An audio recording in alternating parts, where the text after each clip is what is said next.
नमस्कार मंडळी मंडळी प्रथमतः रॉयल ना देव टू चॅनल तुमचं सहर्ष स्वागत करत आहे. मंडळी आज भव्य बलीगड शहरात ओपनचं मैदान पार पडणार आहे. चालू सीझनचं टॉप नामांकित आणि पारदर्शक मैदान पार पडणार आहे वडकी इथे. वडकी मैदानामध्ये बलगडी शहर क्षेत्रातील संपूर्ण टॉप नामांकित नंदी आपल्याला पाहताना दिसणार आहे.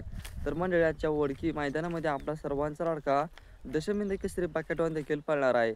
बाकेटॉनचं नियोजन आणखी फिक्स माहिती नाही झालं की बाकासूरचा पेहरा कोण आहे, पण एक अंदाजित बाकासूरचा पेहरा असू शकतो वडकीकरांचा हरण्या. हरण्या आणि बाकासूर आपल्याला आज वडकी मैदानामध्ये पाहताना दिसू शकते. एक अंदाजित आणि एक संभावित पेहरा आहे.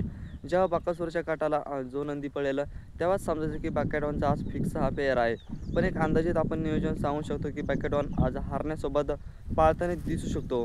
हरण्या आणि बाकासूर जर पळाली चांगलीच गाडी पळेल, नक्कीच गुलालामध्ये 100% राहील आजच्या वडकी या मैदानामध्ये. तर मंडळी बाकासूर नक्की कोणत्या गटामध्ये पळणार आहे ते बघूया. तर मंडळी बाकासूरच्या नावाने नाथसाहेब प्रसन्न मोलशेड तुम्हाळीचे गट क्रमांक 23 मध्ये तास क्रमांक 1 वरती एक निघाला आहे. त्यानंतर एक गट क्रमांक 32 मध्ये तास क्रमांक 4 वरती एक नाथसाहेब प्रसन्न मोलशेड धुमाळ ह्या नावाने एक चिठ्ठी निघाला आहे. दोन्हीपैकी एका गटामध्ये आपल्याला बाकेटॉन पाळताना दिसेल.